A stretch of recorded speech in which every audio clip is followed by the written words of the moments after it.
Hello and welcome back. I'm Dan Bevels with Floyd's Public Relations Department, and we wanted to come back with you as maybe an addendum to the earlier Facebook Live we did because we got some great questions online, and we didn't feel like we should wait a week before we address those. So once we saw those, we decided to go ahead and address those today and then add this to Facebook to go along with the live session we did earlier. I encourage you to go back and watch that. There's great information there, and this is again just to tag along with that a little bit. I want to welcome back first Floyd President and CEO Kurt Stuenkel, Interim Chief Medical Officer Dr. Ken Jones, and Executive Vice President and Chief of Patient Services Dr. Sheila Bennett. Thanks again for staying with us for a few more minutes and addressing some of these great questions that we had come in. And Dr. Jones, right off the bat, one of the questions that we received and is being asked really all across the country is the availability of testing and whether or not that might become available at Floyd. Could you talk about that? I sure can. When the COVID crisis first hit and we had our first patients, we were having to get permission from the state of Georgia to get the test done. And then the reference labs, which are laboratories that are scattered around the country that we send tests that we don't do in-house to, they started having the ability to test for COVID. But the problem we had then was we did not have enough test kits on site to do the test to send to the reference labs. Now those test kits are more available. We don't have an abundant supply, but we do have a larger supply.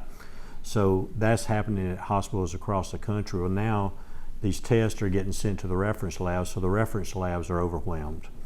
So we went from one extreme to the other. But they're slowly ramping up their capacity and can do more tests in a shorter amount of time.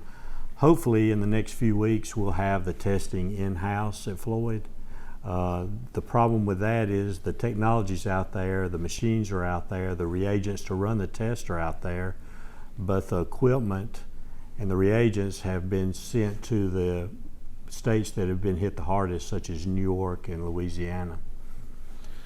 Staying on, I guess, the clinical side of things, along with testing, one of the other things that came up in our comment section and is also being asked everywhere is the possibility of medicines. And so there's been a lot of talk about experimental drugs, but is it fair to say we're pretty early in that process and maybe it's a little early to begin speculating about that? It's definitely early. I know the hospitalists and the infectious disease physicians and pulmonologists in town are definitely on top of all that. There's a lot of different combinations of a lot of drugs that are not typically used for viral type situations. So it's out there, but the story's not in as to whether it's going to be helpful or not. One of the other questions, Dr. Bennett, that came up was about telecommunications. And I guess we could look at that a couple of different ways.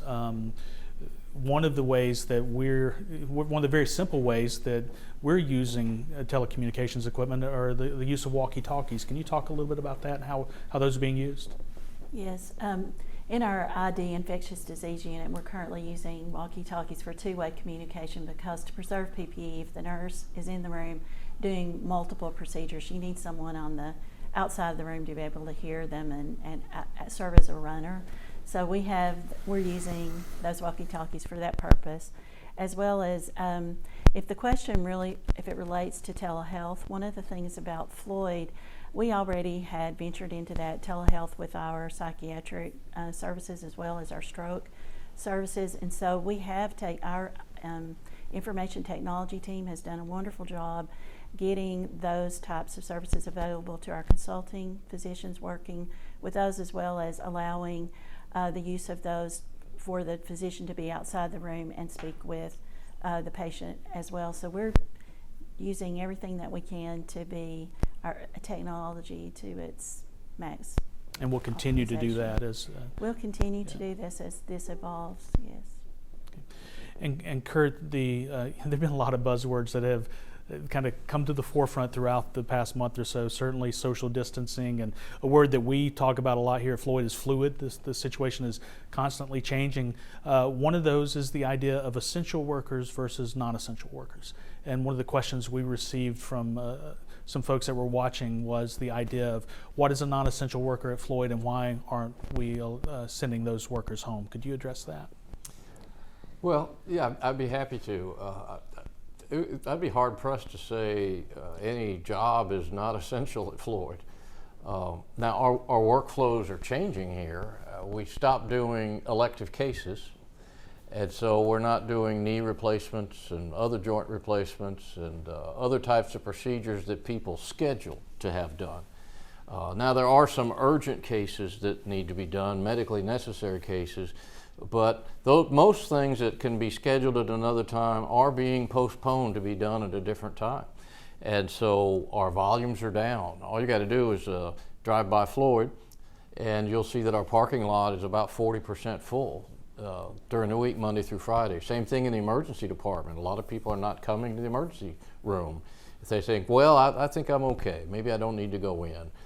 Same thing's happening at Cherokee Medical Center and at Polk Medical Center. Their emergency volumes are down.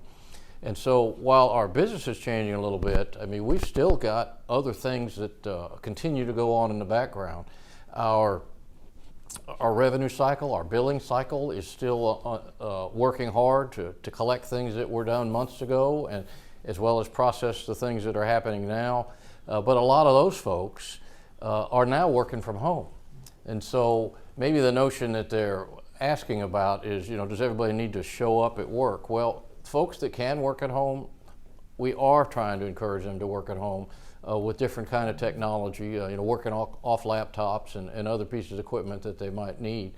In fact, we did that primarily in our billing offices over on 2nd Avenue in our corporate support center because folks were too close to each other in their cubicles. They were within that 6-foot region.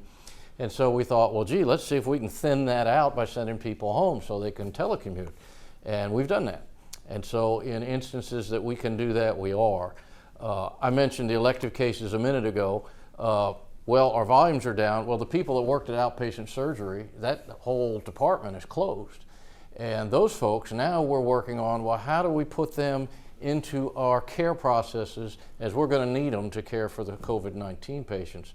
And so we've been doing some reorientation. An RN that has worked in a recovery room hasn't worked in a critical care setting before. And so Dr. Bennett and all of her nurse educators are working how to orient folks so that they can do the things to help us when this surge comes.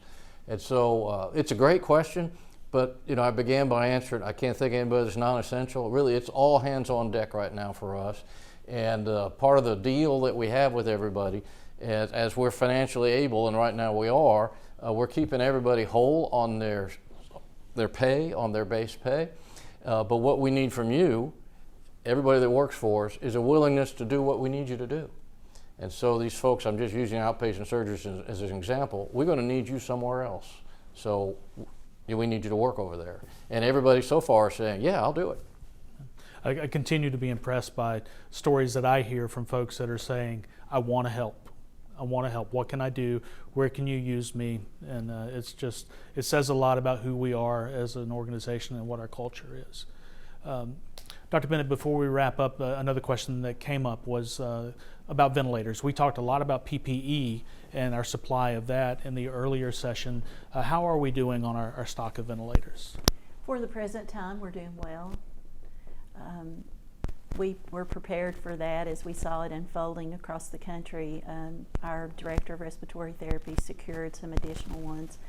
I also talked about the fact that we're a regional coordinating hospital there. The state has, the Georgia Emergency Management Association has also provided additional ones for us that are here, located here, but may be available to other hospitals in our region.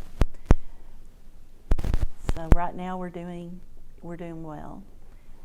But as we said, and you used the word a few minutes ago, it's very fluid, it's changing every day, it's evolving. Kurt mentioned it earlier when he talked about trying to model what our needs may be. So it's just something that we're looking at least once a day, sometimes twice a day. How many are in use? What's our next steps going to be?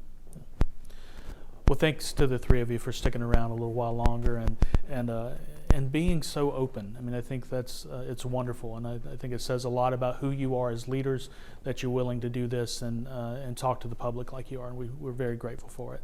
Thanks. And we appreciate you very much for joining us as well, and your continued support and encouragement of the medical community here at Floyd County, particularly at Floyd Medical Center. We're very grateful for that. And again, join us again next Wednesday. We'll have another Facebook Live session. And if you have questions you would like to submit for that, and we will address those if we can, you can send us a private message there on Facebook, and we'll take note of those and attempt to work them into these sessions as we're able to. Thanks a lot for joining us, and we'll talk to you again soon.